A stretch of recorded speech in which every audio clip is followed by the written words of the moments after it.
आज हम लोग पढ़ लेते हैं नया चैप्टर क्लास 12th के सिलेबस का चैप्टर नंबर 7 एवोल्यूशन। ये दूसरी यूनिट है जेनेटिक्स एंड एवोल्यूशन, उसका लास्ट चैप्टर है। तो सबसे पहले ये जानेंगे कि एवोल्यूशन का मतलब क्या है। देखिए, एवोल्यूशन का मतलब है कि वो ऑर्डरली चेंज होना जिसकी वजह से simple life form complex life form को बनाए। मैं फिर से रिपीट कर रहा हूं कि वो ऑर्डरली चेंज हो जिसकी वजह से सिंपल लाइफ फॉर्म किसी कॉम्प्लेक्स लाइफ फॉर्म को बनाए। उस प्रोसेस को हम एवोल्यूशन कहते हैं। एवोल्यूशन एक स्लो ग्रेजुअल प्रोसेस है जिससे एक फॉर्म से दूसरी फॉर्म बनती है। अब देखिए, एवोल्यूशन की अगर बात करी जाए, भाई ऑर्गेनिज्म के अंदर एवोल्यूशन कैसे हुआ वो तो हम बाद में बात करेंगे। सबसे पहले यहां पे ये बात की जाएगी कि जो अर्थ है वो कैसे बनी और ये यूनिवर्स है इसकी फॉर्मेशन कैसे हुई है। तो पहले मैं आपके सामने इसकी डेफिनेशन लिखूंगा और उसके बाद मैं बात करूंगा जितने भी इसके डिटेल्स हैं उन सबको हम लोग एक एक करके सीक्वेंसली स्टेप वाइज पढ़ते चले जाएंगे। तो यहां पे सबसे पहले डेफिनेशन एवोल्यूशन की बेटा ये लिखी जा रही है कि it is orderly change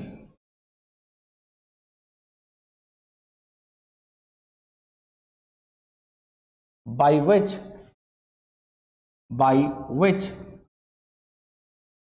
complex life form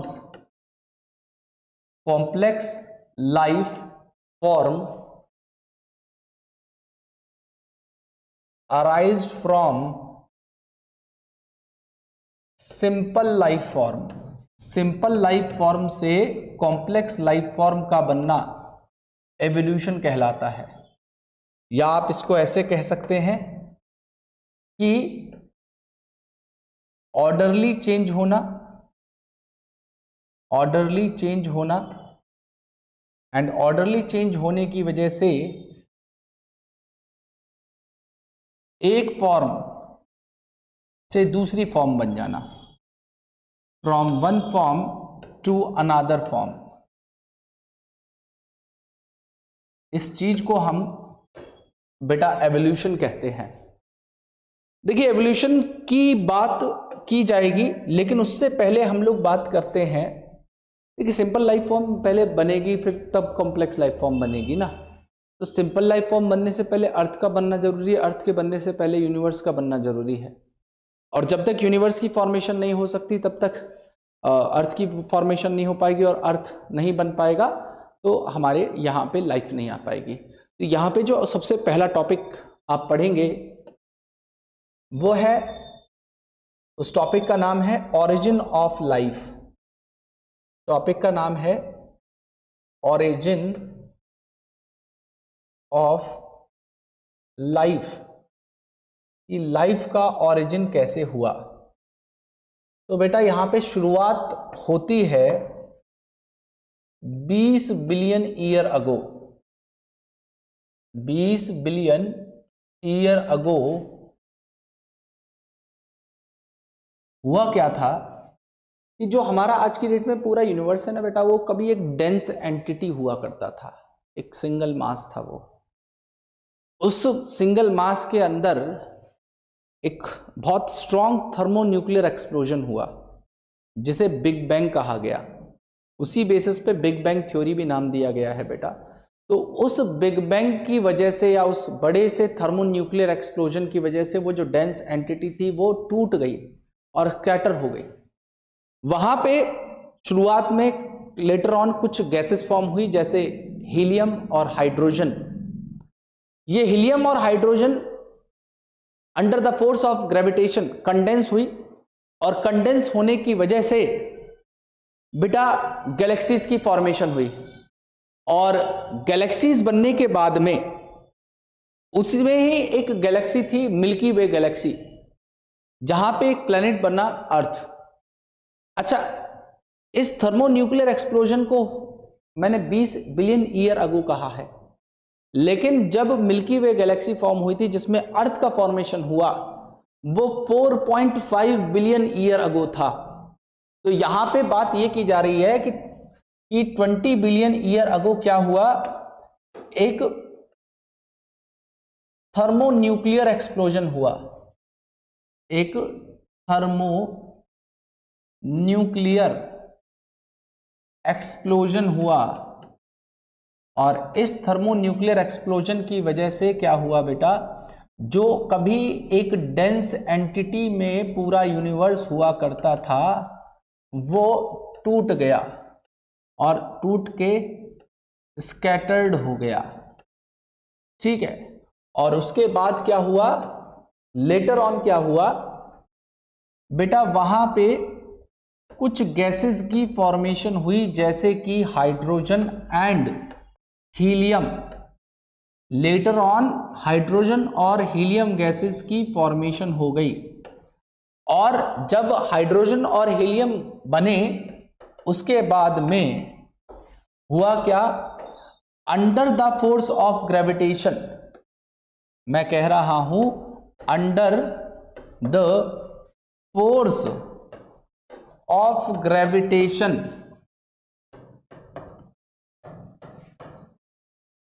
ये गैसेस कंडेंस्ड हो गई, ये गैसेस कंडेंस्ड हुई। और साथ में वो जो फ्रेगमेंट या स्कैटर्ड पार्टिकल्स थे वो भी कंडेंस्ड हुए और बेटा मिल्की वे गैलेक्सी की फॉर्मेशन हो गई। मिल्की वे गैलेक्सी की फॉर्मेशन हुई और उसी मिल्की वे गैलेक्सी के अंदर बेटा अर्थ नाम का भी एक प्लैनेट हुआ करता था। ये सब हुआ कब, तो मैं यहां पे ईयर लिख दे रहा हूं, ये सब हुआ बेटा 4.5 बिलियन ईयर अगो। ये सब 4.5 बिलियन ईयर अगो हुआ। तो अब अर्थ भी बन चुकी थी, अर्थ का फॉर्मेशन हो चुका था। अब बेसिकली बात ये थी कि अर्थ जब बनी, शुरुआत में अर्थ के ऊपर कोई भी एटमॉस्फेयर नहीं था बेटा, पूरा सरफेस हॉट मॉल्टन लावा या वॉल्केनिक इरप्शंस यहाँ पे लगातार हुआ करते थे और काफ़ी ज़्यादा हाई टेम्परेचर था। मतलब वो कंडीशंस बिल्कुल भी सूटेबल नहीं थी किसी भी लाइफ फॉर्म को सपोर्ट करने के लिए। तो सबसे पहले क्या हुआ, मैं लिख दे रहा हूँ कि जब अर्थ बनी, जब प्रिमिटिव अर्थ बनी शुरुआत में, तो उस प्रिमिटिव अर्थ के ऊपर कोई भी एटमॉस्फेयर नहीं था, कोई एटमॉस्फेयर नहीं हुआ करता था। There was no atmosphere. पूरा का पूरा जो अर्थ का सरफेस है उस सरफेस को मॉल्टन लावा कवर करता था और बेटा वॉल्केनिक एरप्शंस हुआ करते थे, वॉल्केनिक एरप्शंस हुआ करते थे।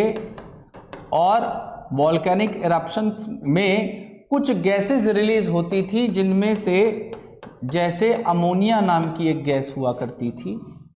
अमोनिया के साथ साथ यहाँ पे कुछ मीथेन जैसी गैसेस भी थी। मीथेन के साथ साथ बेटा यहाँ पे जो है कार्बन डाइऑक्साइड भी रिलीज होती थी और साथ में यहाँ पे हाइड्रोजन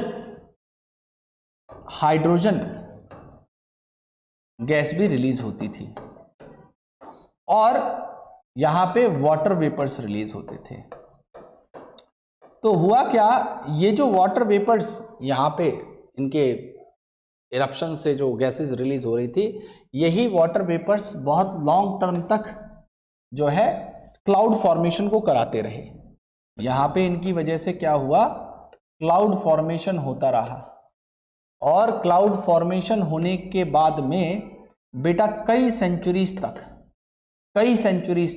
ठीक है, मैं लिख दे रहा हूं कि फ्यू सेंचुरीज तक लगातार क्लाउड फॉर्मेशन पहले हुए और फ्यू सेंचुरीज तक बेटा लगातार बरसात हुई और लगातार बरसात होने की बाद में यहाँ पे क्या हुआ, जो अर्थ के ऊपर डिप्रेशंस थे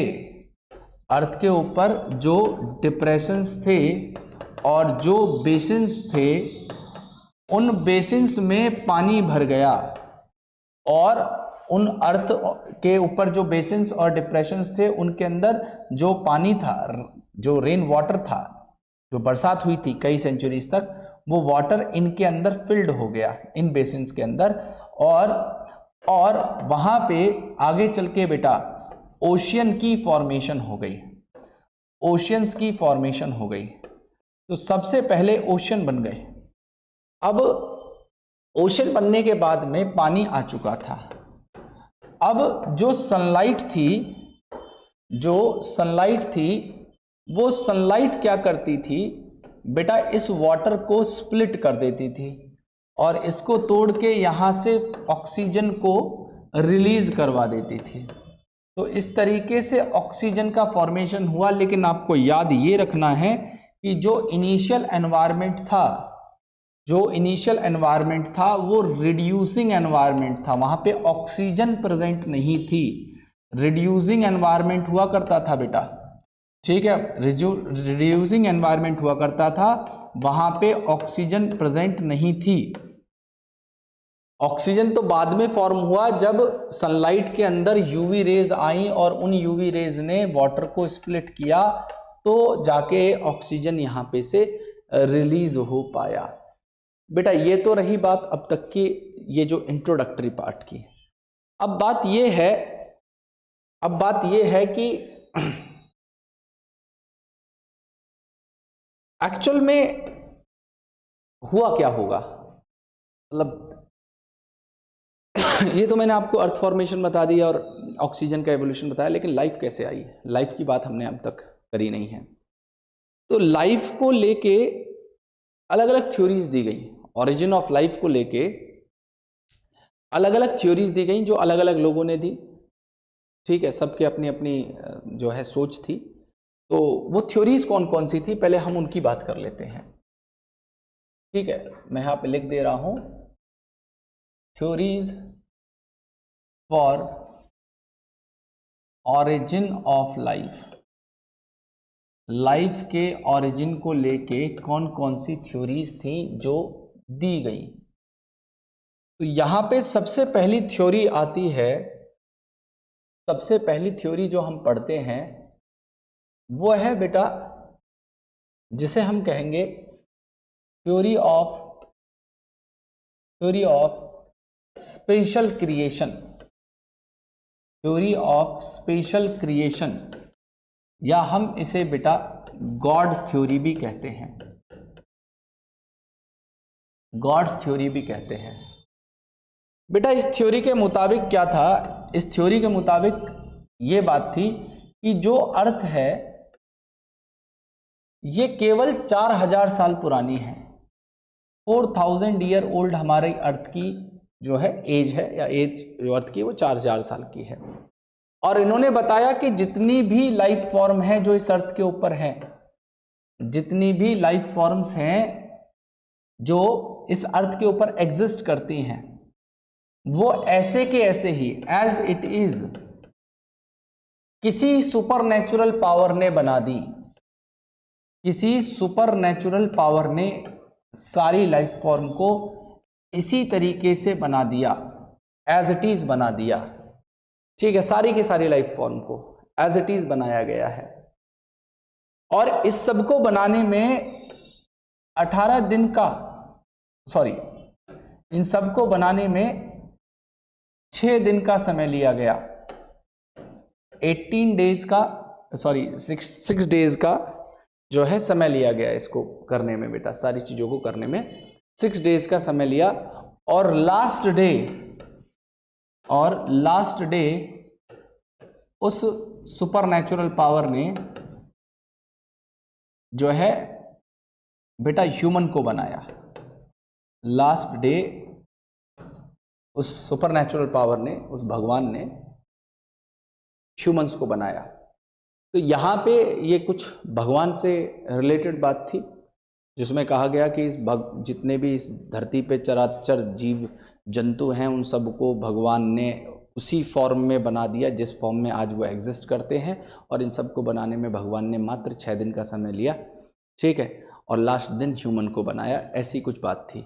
इसको जो देने वाले थे वो एक नाम है फादर सुआरेज, जिन्होंने इसे दिया था, फादर सुआरेज।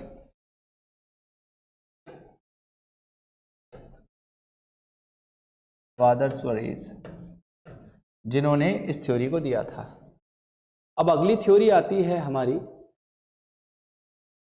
जिसे कहते हैं हम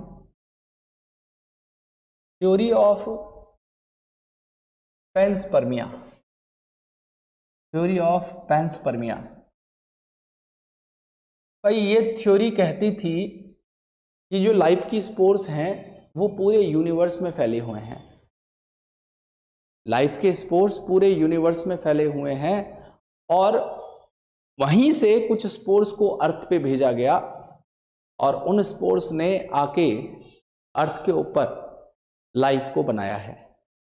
इसमें दो नाम हैं, एक है रिचर और एक है एक तो है रिचर और दूसरे हैं अरीनियस।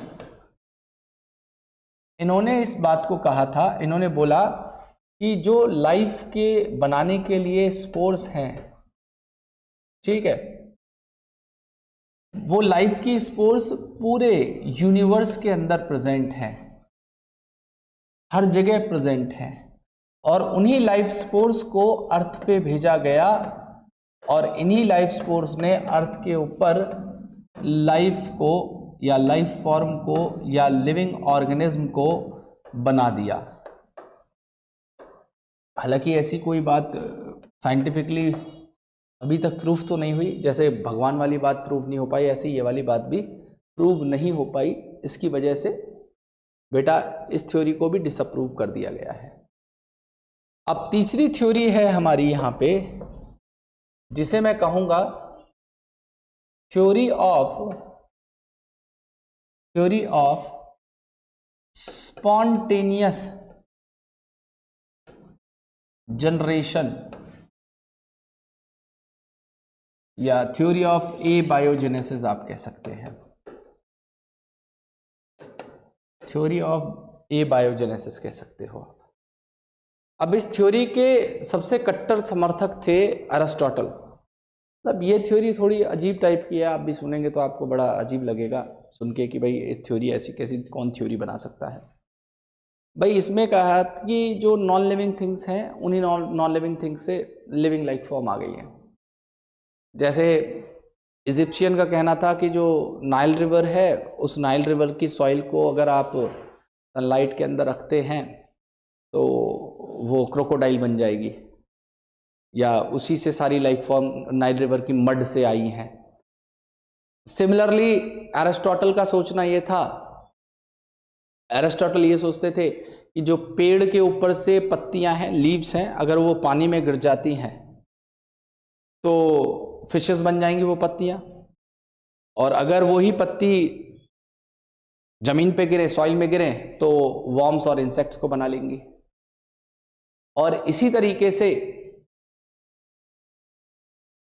एक और साइंटिस्ट थे, वॉन हेलमोंथ नाम था उनका कहना यह था कि अगर आप डर्टी स्वेट सोक्ड शर्ट को डार्कनेस में रख देते हैं या डार्क में रख देते हैं तो उससे चूहे बन सकते हैं। ऐसी कुछ बातें थी जो थोड़ी सी पंचतंत्र की कथाओं जैसी लगती है, लेकिन इसका पीछे कोई साइंटिफिक प्रूफ था नहीं। तो ये थ्योरी भी बिल्कुल टोटली डिसअप्रूव करी गई, और डिसअप्रूव 3 लोगों ने की थी।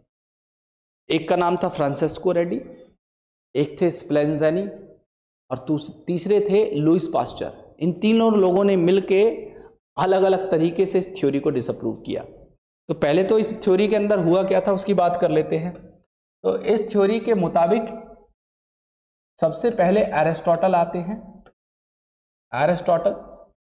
एरिस्टोटल कहते हैं कि किसी भी पेड़ के ऊपर से डेड लीफ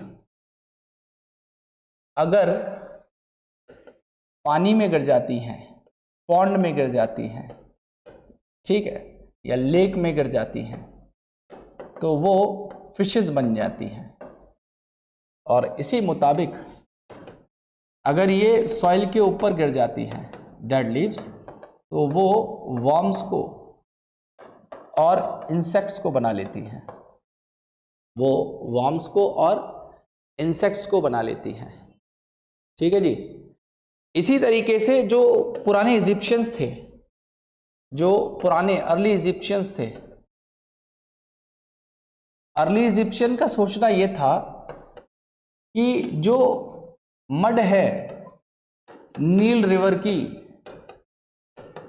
उसी से सारी लाइफ फॉर्म बनी है, उसी से सारी की सारी लाइफ फॉर्म्स आई हैं या लाइफ आई है। और इसी तरीके से एक थे जिनका नाम था वॉन हेल्मॉन्स। इनका कहना यह था कि आप एक गंदी शर्ट लें, डर्टी स्वेट सोक्ड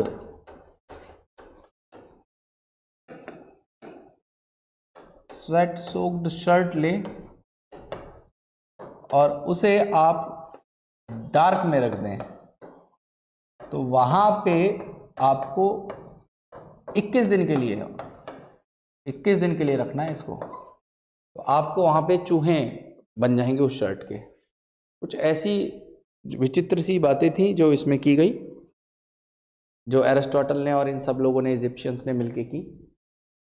इस थ्योरी को डिसअप्रूव किया, इन तीनों ही अलग अलग तरीके की बातों को डिसअप्रूव कर दिया गया।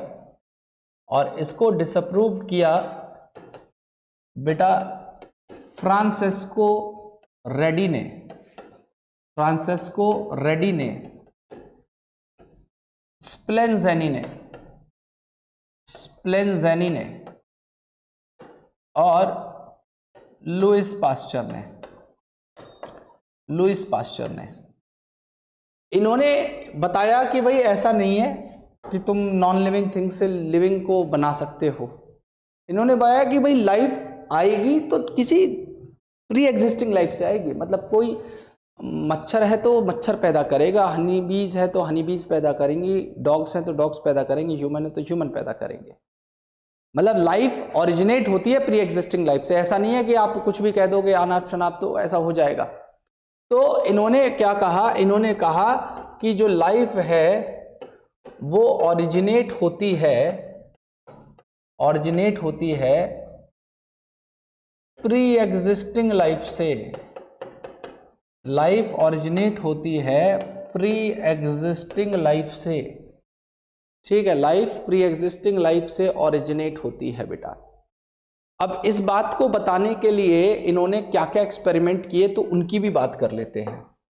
इन्होंने मिलके एक थ्योरी दी थी जिसे मैं कह रहा हूं theory of biogenesis. Theory of biogenesis कहती है क्या? थ्योरी ऑफ बायोजेनेसिस का कहना है कि लाइफ आएगी, लाइफ अगर ओरिजिनेट होगी तो वो प्री एग्जिस्टिंग लाइफ से होगी।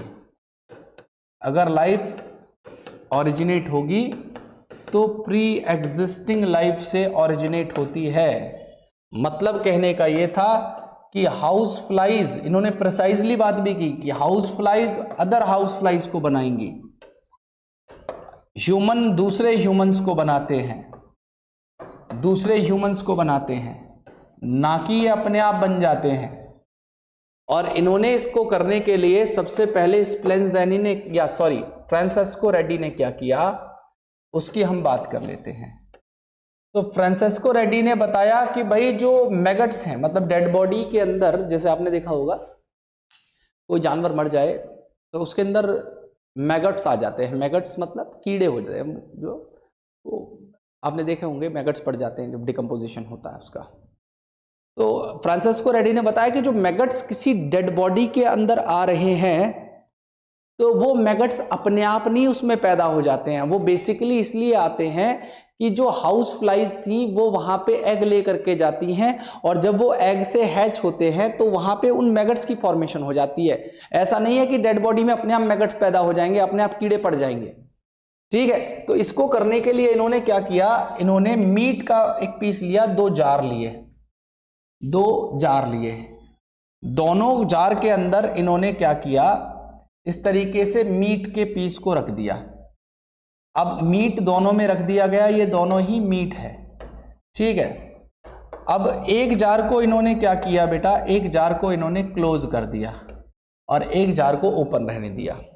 तो जो ओपन जार था उसके अंदर फ्रीक्वेंटली क्या था, जो हनी बीज थी वो, हनी बीज कह रहा हूं, जो फ्लाइज थी, हाउस फ्लाइज थी, वो हाउस फ्लाइज फ्रीक्वेंटली इसके अंदर आ सकती थी और अपने एग्स को ले करके जा सकती थी, ठीक है, लेकिन इसके अंदर नहीं आ सकती थी वो।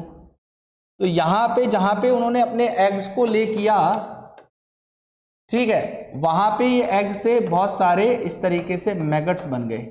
तो इन्होंने बताया कि जो मैगट्स यहां पे आए हैं, ये मैगट्स बेसिकली अपने आप ओरिजिनेट नहीं हुए हैं, वो बेसिकली इन हाउस फ्लाइज से आए और इन हाउस फ्लाइज ने जो एग्स दिए उन एग्स से ये मैगट्स निकले हैं, तो जाके इस मीट के ऊपर आपको मैगट्स मिलेंगे। अगर ऐसा होता, अपने आप पैदा होते, तो इस बंद जार के अंदर भी ऐसा हो जाना चाहिए था। तो इन्होंने अपनी बात को इस तरीके से प्रूफ किया कि लाइफ अपने आप नहीं आती, किसी प्री एग्जिस्टिंग लाइफ से आती है। मैगट्स आए हैं तो वो हनी, जो यहाँ पे हाउस फ्लाइज है, वहां से आएंगे। फिर इसी के बाद आती है बात स्प्लेंजेनी की। स्प्लेंजेनी, ठीक है, देखो ये जो किया गया था ये 1665 में किया गया था, ये 1765 में किया गया था जो एक्सपेरिमेंट है। स्प्लेंजेनी ने क्या किया बेटा, इन्होंने एक ब्रोथ लिया। ब्रोथ उस मीडियम को कहते हैं जिसमें न्यूट्रिएंट रिच होता है, ठीक है, इसके अंदर न्यूट्रिएंट जो है वो अबंडेंटली प्रेजेंट होते हैं। न्यूट्रिएंट्स इसके अंदर मिक्स कर दिए।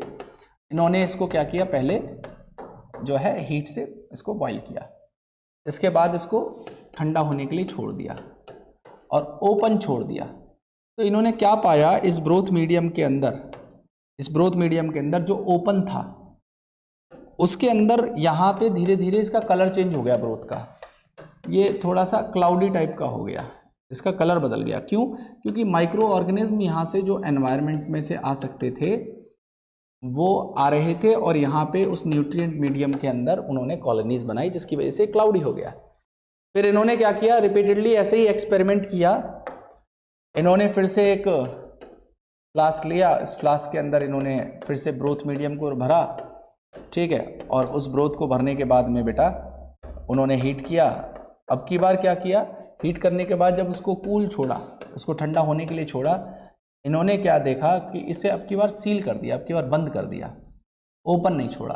तो यहाँ पे ब्रोथ के कलर में कोई चेंज नहीं आया, कोई ग्रोथ बैक्टीरिया की यहाँ पे नहीं हुई। लेकिन जैसे ही इन्होंने इसकी लिड को ओपन किया, तुरंत बैक्टीरियल ग्रोथ यहाँ पे हो गई, ठीक है, तुरंत बैक्टीरियल ग्रोथ यहाँ पे हो गई।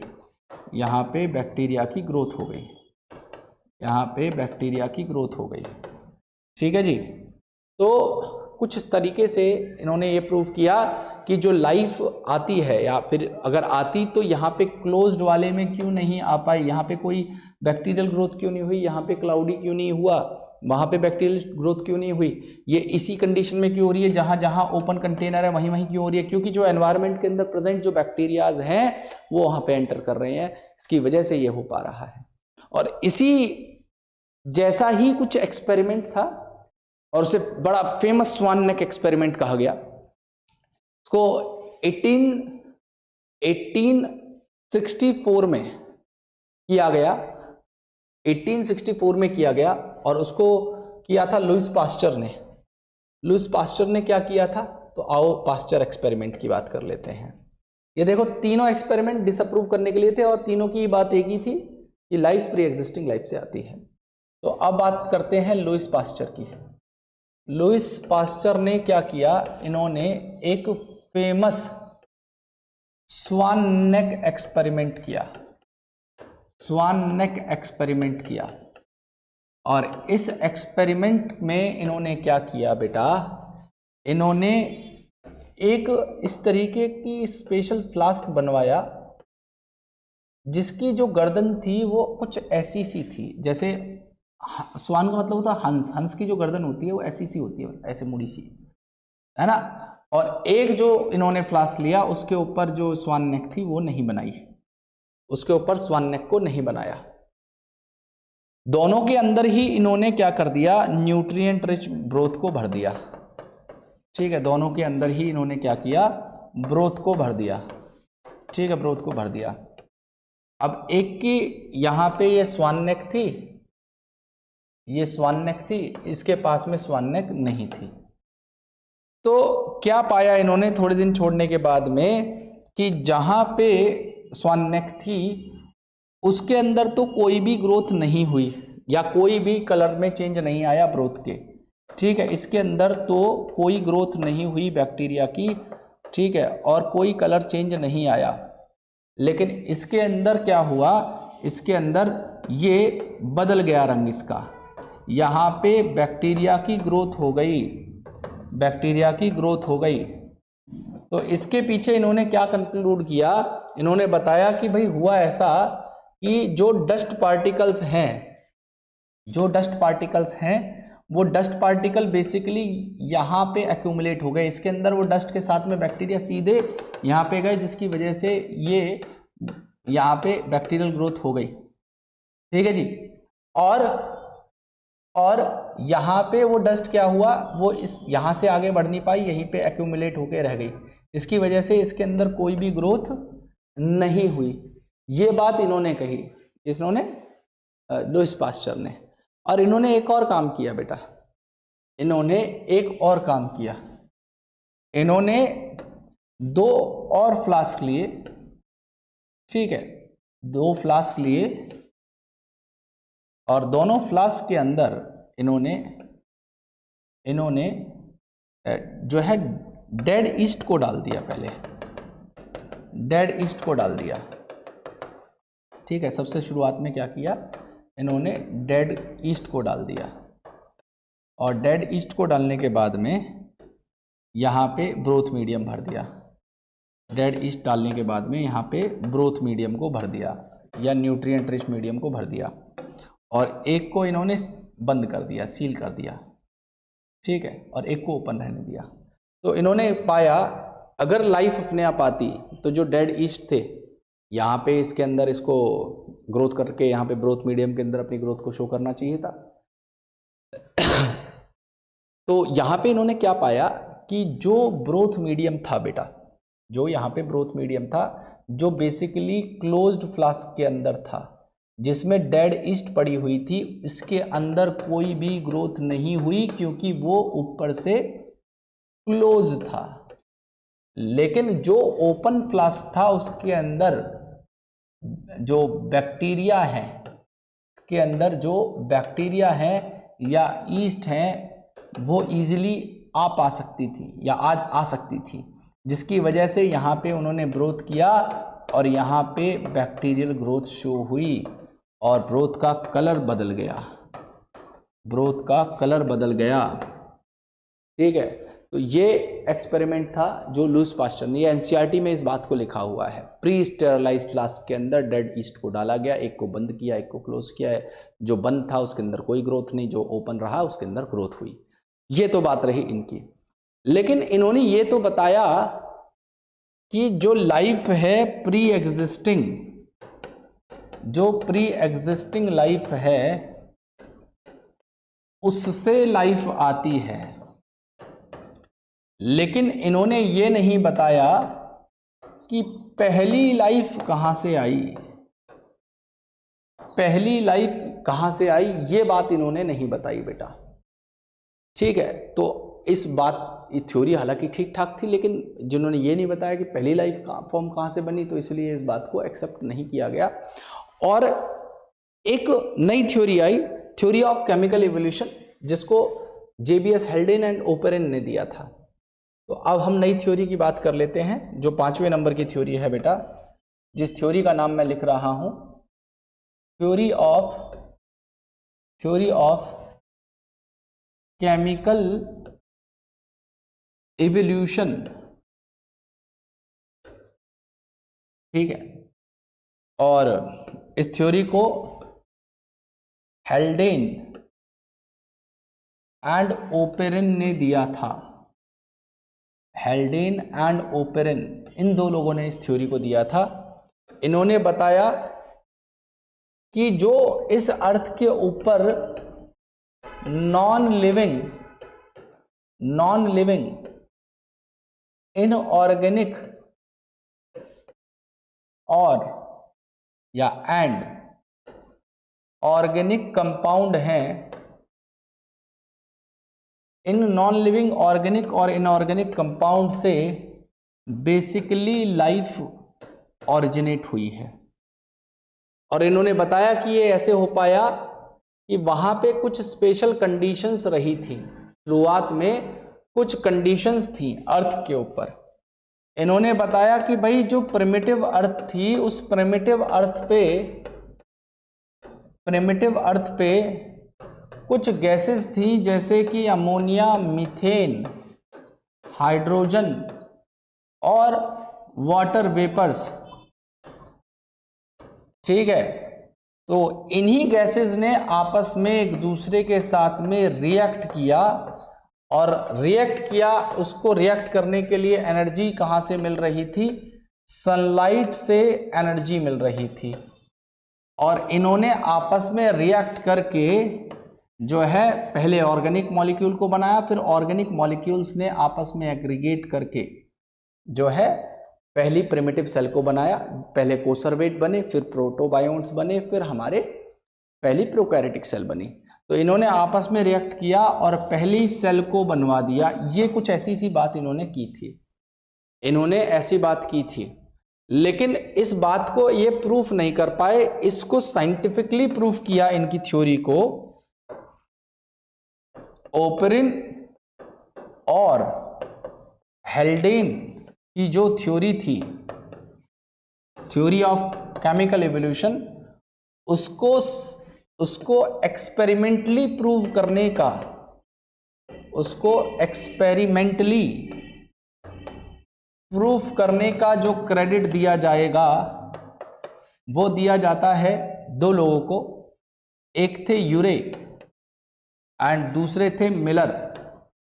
और इन्होंने एक एक्सपेरिमेंट किया जिसे हम लोग पढ़ते हैं यूरे एंड मिलर एक्सपेरिमेंट के नाम से, यूरे एंड मिलर एक्सपेरिमेंट के नाम से। अब यूरे और मिलर एक्सपेरिमेंट में इन्होंने क्या किया? तो बेटा इन्होंने स्पेशल सेटअप तैयार किया, इन्होंने एक ऐसा सेटअप तैयार किया, स्पेशल एपरेटस इन्होंने तैयार करवाया, जिसमें इन्होंने वही कंडीशंस इन्होंने वहां पे रखी जो मिमिक करती थी प्रिमिटिव अर्थ की कंडीशंस को। प्रिमिटिव अर्थ की कंडीशंस को इन्होंने वहां पे हाई टेम्परेचर रखा, जैसा कभी प्रिमिटिव अर्थ पे हुआ करता था, लगभग 800 डिग्री सेल्सियस। इन्होंने वहां पे वही गैसेस रखी जो प्रिमिटिव अर्थ पे हुआ करती थी, जैसे कि अमोनिया, मीथेन, हाइड्रोजन और वाटर वेपर्स। और इन्होंने जो गैसेस का कंपोजिशन लिया था वो 2:1:2 लिया था। मीथेन 2 रेशियो में, अमोनिया 1 रेशियो में और हाइड्रोजन 2 रेशियो में। मतलब अगर बात करूं, अमोनिया को 1 रेशियो में लिया, मीथेन को 2 रेशियो में लिया और हाइड्रोजन को 2 रेशियो में लिया, 2:1:2 में लिया। और वहां पे बेटा लाइटनिंग को करवाने के लिए, लाइटनिंग को मिमिक करने के लिए ये क्या करते थे? इलेक्ट्रोड्स को आपस में स्ट्राइक करवाते थे। इलेक्ट्रोड को स्ट्राइक करते थे तो वहां पे लाइटनिंग हो जाती थी, इलेक्ट्रोड्स को आपस में स्ट्राइक करने से लाइटनिंग हो जाती थी। ठीक है, तो ये कंडीशंस इन्होंने रखी। और कंडीशंस को कैसे रखा तो आप उसको एक बेटा डायग्राम से देखिए। यहाँ पे नीचे से पानी को बॉईल किया था, ठीक है, यहाँ पे इन्होंने क्या किया था? बॉईल किया था वाटर को। तो जो वाटर वेपर्स उठे होंगे वो वाटर वेपर्स बेटा यहाँ से ऊपर की तरफ गए होंगे, ऐसे गए होंगे वाटर वेपर्स, ठीक है। और इन्होंने यहाँ पे अंदर की तरफ कुछ गैसेस को लिया था जैसे कि मीथेन, अमोनिया, हाइड्रोजन और वाटर वेपर्स तो ऊपर से आ रहे थे। और लाइटनिंग को दिखाने के लिए इन्होंने ये दो इलेक्ट्रोड्स को लिया था। ये दोनों की दोनों इलेक्ट्रोड को आपस में स्ट्राइक करते थे तो स्पार्क डिस्चार्ज होता था। क्या होता था? स्पार्क होता था। और स्पार्क होने की वजह से वैसी कंडीशन पैदा होती थी जो लाइटनिंग को करती थी।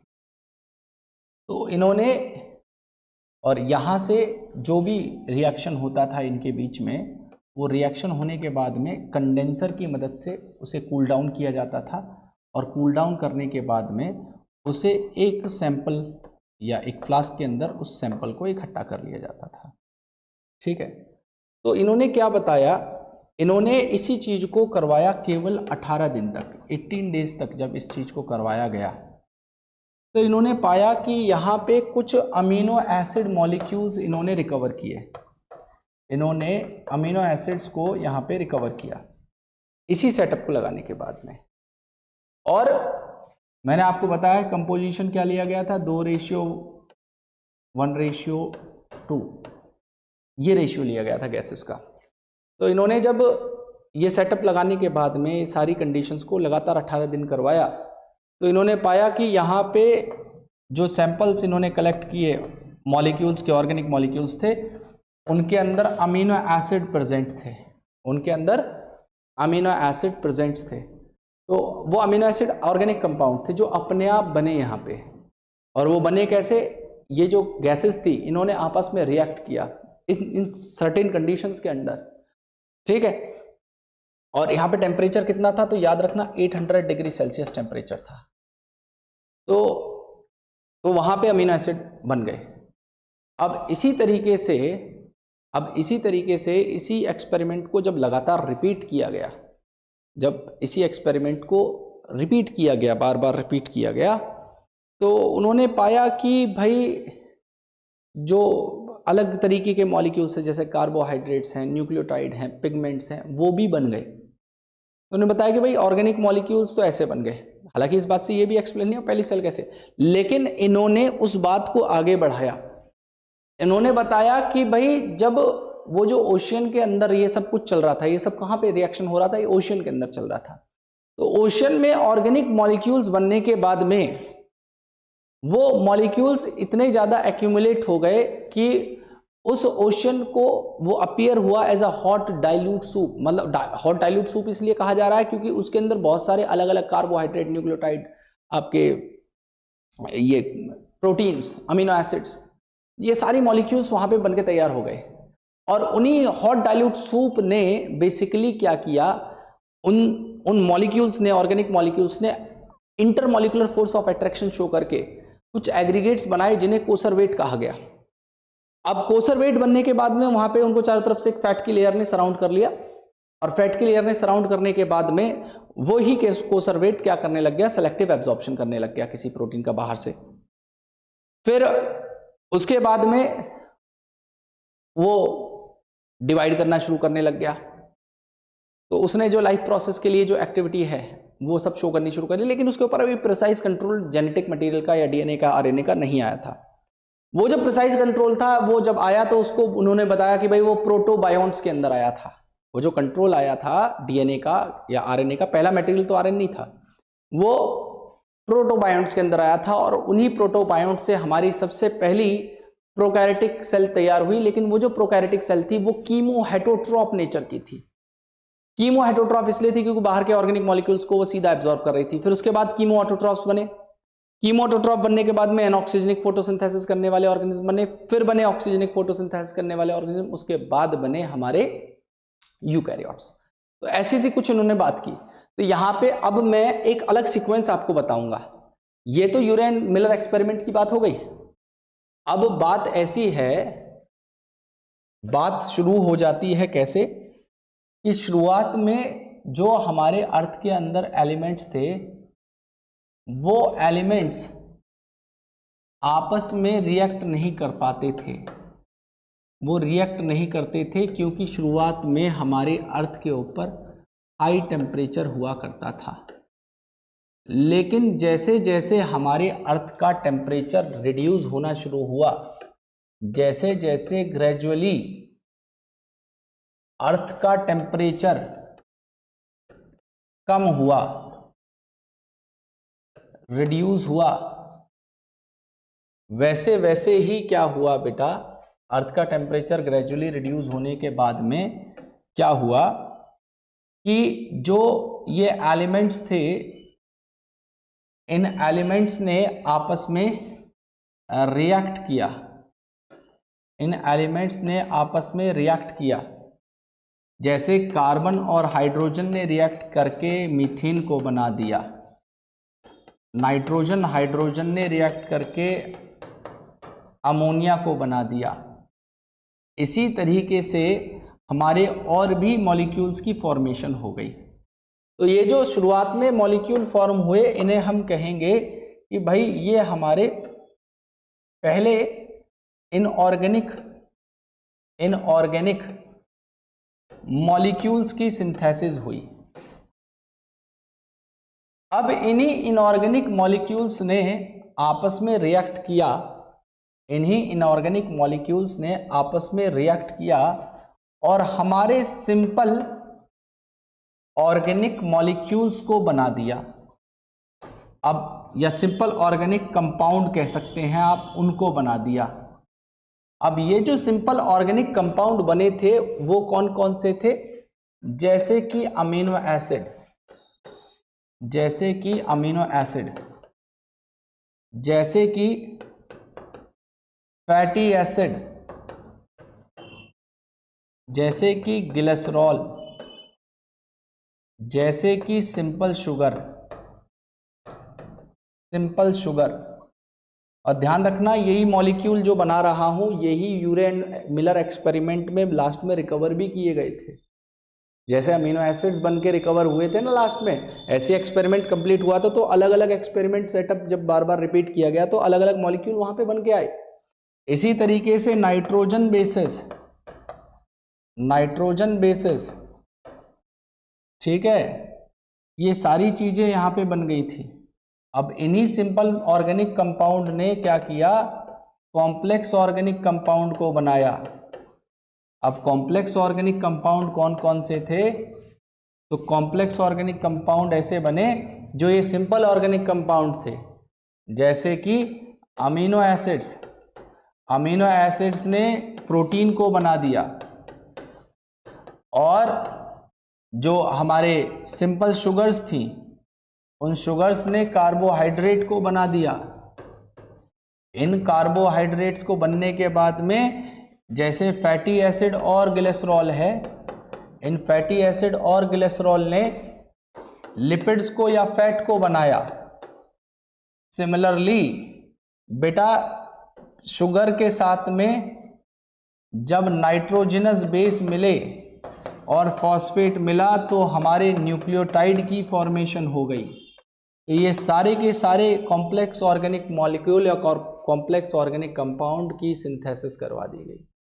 अब कॉम्प्लेक्स ऑर्गेनिक कंपाउंड बनने के बाद में क्या हुआ, ध्यान से समझिएगा।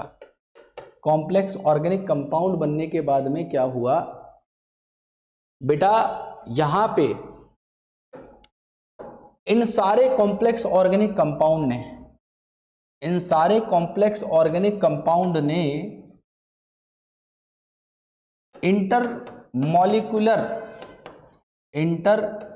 अच्छा शुरुआत में अभी इंटरमॉलिक्यूलर फोर्स ऑफ अट्रैक्शन तो होगा ही होगा, लेकिन ये जब ऑर्गेनिक कंपाउंड बहुत सारे बन गए, ये जब बन गए और एक्यूमुलेट हुए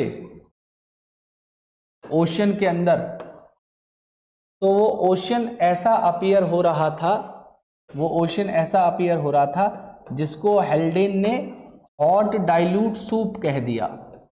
शुरुआत में हॉट डाइल्यूट सूप की फॉर्मेशन हो गई और हॉट डाइल्यूट सूप बनने के बाद में, हॉट डाइल्यूट सूप बनने के बाद में इनके बीच में, मॉलिक्यूल के बीच में इंटरमॉलिक्यूलर फोर्स ऑफ अट्रैक्शन हुआ, इंटरमॉलिक्यूलर फोर्स ऑफ अट्रैक्शन हुआ और इंटरमॉलिक्यूलर फोर्स ऑफ अट्रैक्शन होने की वजह से इनके कुछ एग्रीगेट्स बन गए और ये जो एग्रीगेट्स बने इनको कोसरवेट कह दिया गया, इन्हें कोसरवेट कहा गया।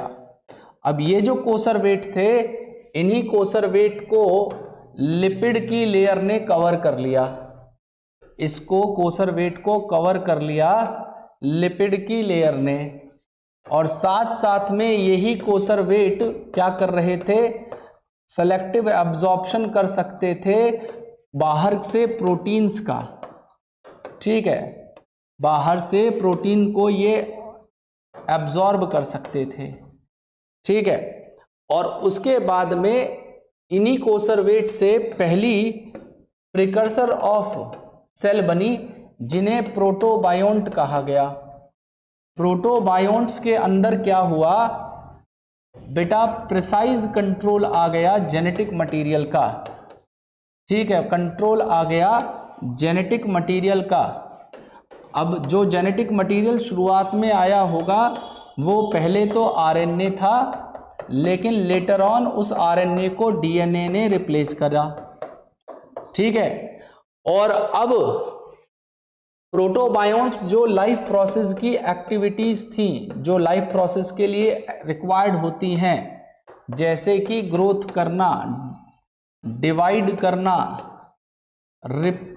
और बेटा मेटाबॉलिज्म करना, ये कर पा रही थी, ये कर पा रही थी। और प्रोटोबायोंट्स बनने के बाद में क्या हुआ, ध्यान से समझिएगा। प्रोटोबायोंट्स बनने के बाद में क्या हुआ, प्रोटोबायोंट्स बनने के बाद में ये हुआ बेटा कि पहली सेल बन के आई, और जो फर्स्ट सेल बनी थी, फर्स्ट सेल जो बनी थी उन्हें बोला गया बेटा, उन्हें मैं कहूँगा कि वो कीमोहेटरोट्रॉफ हुआ करती थी, वो कीमोहेटरोट्रॉफ हुआ करती थी। उन्हें मैं कीमोहेटरोट्रॉफ इसलिए कह रहा हूँ क्योंकि ये बाहर से एब्जॉर्ब कर रहे थे ऑर्गेनिक मटेरियल को, ये एब्जॉर्ब कर रहे थे बाहर से ऑर्गेनिक कंपाउंड को, उनके ऊपर ये टोटली डिपेंडेंट थे। और कीमोहेटरोट्रॉफ बनने के बाद में, कीमोहेटरोट्रॉफ बनने के बाद में बेटा कीमो ऑटोट्रॉफ्स आए।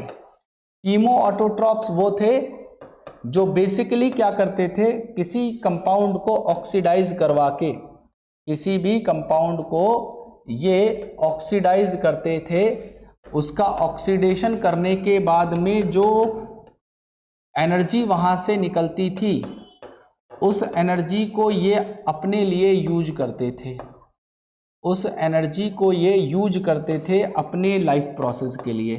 ठीक है, तो किसी भी कंपाउंड को इन्होंने ऑक्सीडाइज किया, और ऑक्सीडाइज करने के बाद में जो एनर्जी निकली उसको अपने लिए यूज किया। फिर कीमो ऑटोट्रॉफ बनने के बाद में बने बेटा पहले एन ऑक्सीजनिक फोटो ऑटोट्रॉफ्स, पहले एन ऑक्सीजनिक फोटो ऑटोट्रॉफ्स।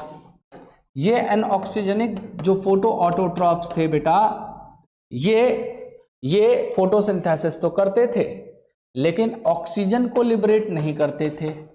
ठीक है, they do not liberate oxygen, ये ऑक्सीजन को लिबरेट यहाँ पे नहीं कर रहे थे। फिर इसके बाद में क्या हुआ, फिर बने बेटा oxygenic photo autotrophs, oxygenic photo autotrophs. अब ये जो ऑक्सीजनिक फोटो ऑटोट्रॉफ्स थे ये वही हैं जो आज भी एग्जिस्ट करते हैं, जिन्हें हम लोग साइनोबैक्टीरिया या ब्लू ग्रीन एल्गा कहते हैं, जिन्हें ब्लू ग्रीन एल्गा कहते हैं। ये अपने फोटोसिंथेसिस से ऑक्सीजन को लिबरेट करते थे बेटा, ये अपने फोटोसिंथेसिस को करके ऑक्सीजन को लिबरेट करते थे।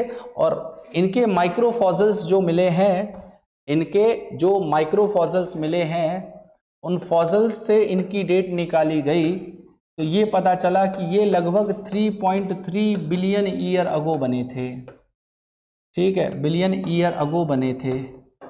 और दूसरा बेटा ये पता चला यहाँ पे ऑक्सीजनिक फोटो ऑटोट्रॉफ के बाद में हमारी पहली यूकैरियोटिक सेल बन के आई, पहली यूकैरियोटिक सेल बन के आई। और वो पहले जो बने थे वो प्रोटिस्ट थे, वो प्रोटिस्ट थे। और प्रोटिस्ट लगभग प्रोटिस्ट लगभग 1.5 बिलियन ईयर अगो बने, जो इनके फॉसिल से रिकॉर्ड किया गया। ये 1.5 बिलियन ईयर अगो बने जो इनके फॉसिल से पता चल पाया। तो कुछ ऐसा सा इवोल्यूशन हुआ था बेटा, कुछ ऐसा इवोल्यूशन हुआ था, ठीक है।